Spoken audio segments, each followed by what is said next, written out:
So it's like 10 o'clock at night, and normally I would use my upstairs studio, but it's really occupied, so we're gonna make do with what we can.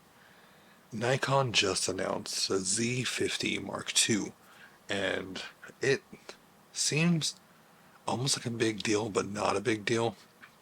It's very entry level, but at the same time, it's also offering a lot more than what the entry level true camera like the Z30 can do. So let's get a couple things real quick off the bat. I got some notes here. So first things first is they have the XP7 processor, which is what you're currently finding in like their newer Z9, also in the ZF and the Z63. However, there's some caveats to it. You're using an older sensor. This sensor is about 8 or 9 years old since the ZV Mark One first came about, which was also pulling the D800, I believe, or the D850, or no, was it the D500? One of them. Editor joke and put in a little note here. So you're using an 8-year-old sensor. It's a 20.8 megapixel sensor. It's an APS-C sensor as well. So you do get 4K. Actually, you get 4K video that's oversampled from a 5.3K. But there's some limitations for that, but we'll get into that. There's no dual sensors or anything like that, so you're going to get some jelly effect. You're not going to get the full, stability that you're seeing in like the Z63, which has a partial stack sensor, or the Z8 or 9 that has a full stack sensor. That's not in this camera.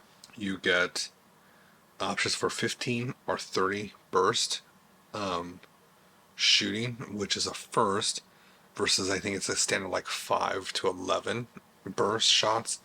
But with that, and also the ability for pre-capture up to 1 second in the past, you get a limitation of JPEG mode only.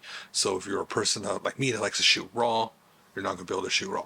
It has a big emphasis on the whole picture control aspect. This is something that Nikon's really pushing to fight off the competition of like the Fuji and Panasonic. They're throwing all these film emulation abilities, and that's really kind of what you're seeing newer age people and retro people who are getting back into digital from film or trying to replicate film. It's cool. I mean, even Apple started doing it with their whole picture profiles. You have the ability to customize your own through Nikon's cloud services, but all of that is still, again, JPEG only. You don't get to export the RAW with that. So you kind of get a pre-bake your own little custom recipe for your image, but there's some limitation to it. As far as otherwise photo side, it has 3D tracking, which is new. Fast focusing, especially when you're looking at the different reviews or even some of the sample footage that are showing for photography. It seems that it's hitting the mark.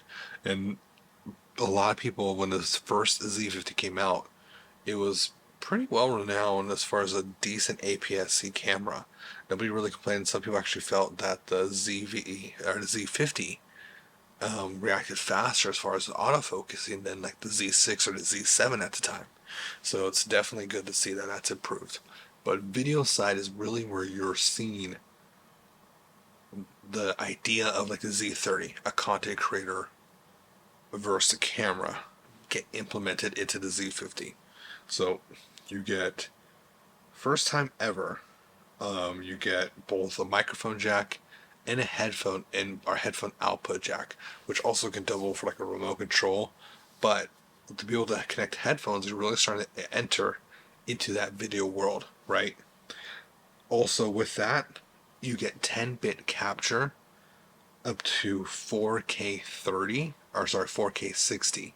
There is this whole thing of it's at a crop, so it's in DX mode, which is, how do you do a DX to a DX? I have no idea. But now, rather than getting that oversampled 5.3 sensor, you're getting a 4K image that's cropped in, which you would normally get a 4K 30 by a 1.5. So one of the cool things is, though, they did bring N-Log, which is the first. You get N-Log ability internally captured to your SD card. Now, in order to accommodate both the 10-bit capture and internal N-Log, you are upgraded to a UHS-2 slot, which is going to allow you to get a lot better read-write speeds on your SD cards.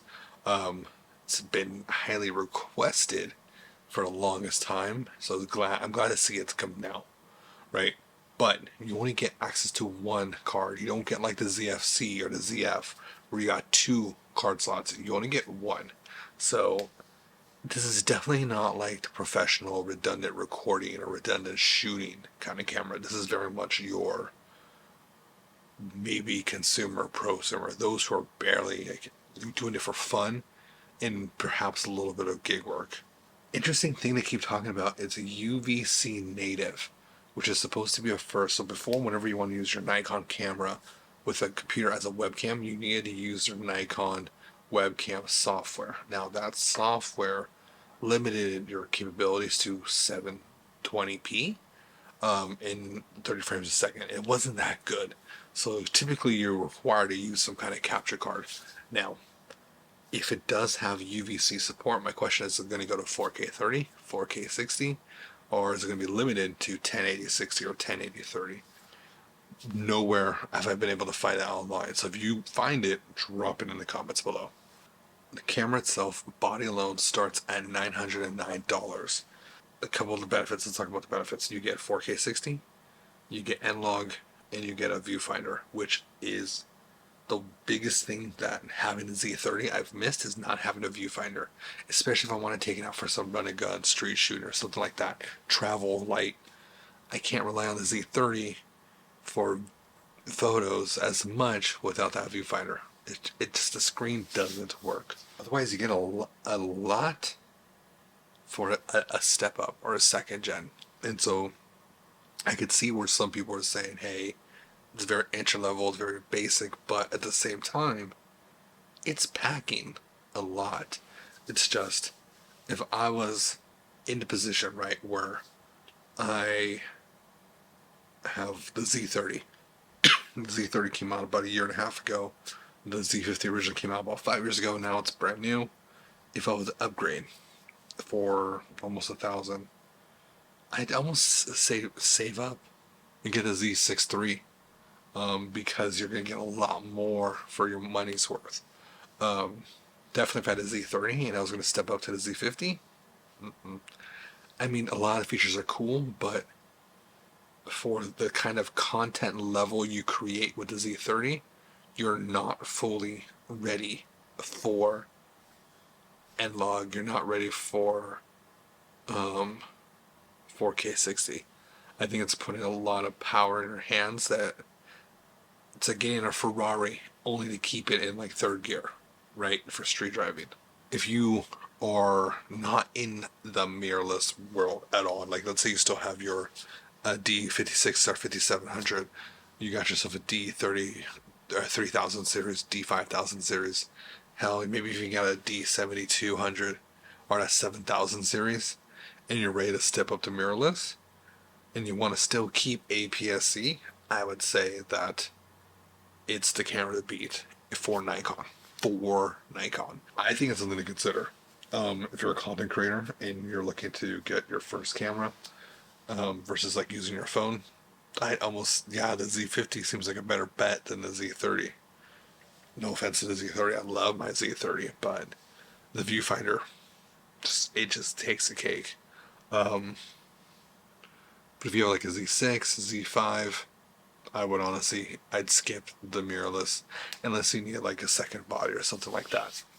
I think given all that, it seems like it'd be the most trustworthy. There's still a lot of stuff that people haven't tested in just because it's new, especially like the